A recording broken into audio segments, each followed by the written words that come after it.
నేను డాక్టర్ శివజ్యోతి, మాతృత్వ fertility centre Nandyal fertility specialist అండి. ఒకసారి ట్యూబెక్టమీ అయిపోయిన తర్వాత కొంతమందికి కొన్ని కండిషన్స్లో మళ్ళీ ప్రెగ్నెన్సీ ప్లాన్ చేసుకోవాల్సింది వస్తుంది. లైక్ సెకండ్ మ్యారేజెస్ ఆర్ ముందు ఉన్న పిల్లలకి ఏమైనా అవ్వడం వల్ల కొన్ని కండిషన్స్ వల్ల ట్యూబల్ మళ్ళీ రీకెనలైజేషన్ అని అంటామండి. ట్యూబ్స్ని రీకన్స్ట్రక్ట్ చేస్తేనే న్యాచురల్గా ప్రెగ్నెన్సీ ట్రై చేయడానికి కుదురుతుంది. యాక్చువల్గా ట్యూబ్ లెంత్ అనేది ఆ రీకెనలైజేషన్ అనేది మనము రెండు విధాలుగా చేయొచ్చు. ఒకటి లాప్రోస్కోపిక్గా చేయొచ్చు, ఇంకొకటి కోత ఆపరేషన్ లైక్ లెప్రాటమీ అంటాము అండి. రీకన్స్ట్రక్షన్ అనేది చేసే ముందు కొన్ని క్రైటీరియా ఫుల్ఫిల్ అయినాయా లేదా చూసుకుంటాము. సో ఫస్ట్ ట్యూబ్ లెంత్ ఎలా ఉంది, మరీ చిన్నగా ఉందా, నార్మల్ లెంత్ ట్యూబ్ది ఎంత ఉంటుంది అని అంటే ఒక 10 సెంటీమీటర్స్ ఉంటుంది. రేంజ్ 7 to 14 సెంటీమీటర్స్ ఉంటుంది.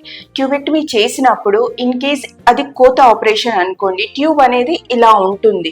సో దాన్ని కోత ఆపరేషన్లో ఇలా వంచేసి కొంచెం కట్ చేసేస్తాం. సో ఒక పార్ట్ వెళ్ళిపోతుంది. ఒక్కోసారి కొంచెం ఎక్కువగా పోవచ్చు, కొంచెం తక్కువగా పోవచ్చు.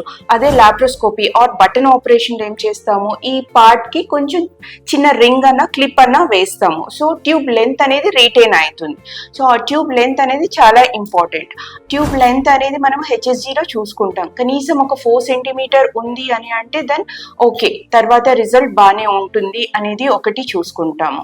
So next age of the patient, అంటే ఫీమేల్ ఏజ్ 35 years లోపల ఉంటే కొంచెం రిజల్ట్ బెటర్ ఉంటుంది. యాక్చువల్లీ సక్సెస్ రేట్ 50% అండి. మిగతా దాని ట్యూబ్ లెంత్ ఒకటి, ఎట్లా చేశారు అంటే ప్రొసీజర్ లాప్రోటమీనా లాప్రోస్కోపీనా, తర్వాత ఏజ్ ఆఫ్ ద పేషెంట్, ఇవన్నీ కూడా కన్సిడర్ చేసి రీకెనలైజేషన్ చేస్తాము. రీకెనలైజేషన్ చేసిన తర్వాత కూడా మాక్సిమం ప్రెగ్నెన్సీ వచ్చే ఛాన్స్ ఆ 50% లో ఉంటుందండి. ఒక్కోసారి ఎక్టోపిక్ ప్రెగ్నెన్సీ వచ్చే ఛాన్స్ కూడా ఉంటుంది. వన్స్ న్యాచురల్ గా ఉండేది వేరు, మళ్ళీ రీకన్స్ట్రక్ట్ చేసినప్పుడు ఏమవుతుంది అంటే ఒక్కోసారి అక్కడ అతుకులు వచ్చేది ఉంటుంది. ఎంబ్రియో ఫామ్ అయ్యేది ట్యూబ్ లోనే ఫామ్ అవుతుంది. సో అది మళ్ళీ వెనక్కి రావటానికి ఆ మొటిలిటీ అనేది ఆగిపోతుంది ట్యూబ్ది ఒక్కొక్కసారి, ప్రతిసారి అని కాదు. అప్పుడు ఎక్టోపిక్ ప్రెగ్నెన్సీ వచ్చే ఛాన్స్ కూడా ఉంటుంది. ఇవన్నీ కన్సిడర్ చేసి రీకెనలైజేషన్ చేసుకోవాలా లేదా అనేది మీ కన్సల్టెంట్ చెప్తారు. ఇంకొకటి నెక్స్ట్ ప్రెగ్నెన్సీకి ఇంకొక ఆప్షన్ ఏంటంటే ఐవీఎఫ్ పోవటం. ఐవీఎఫ్లో మనకు ట్యూబ్స్ వల్ల ఏమీ యూజ్ లేదు.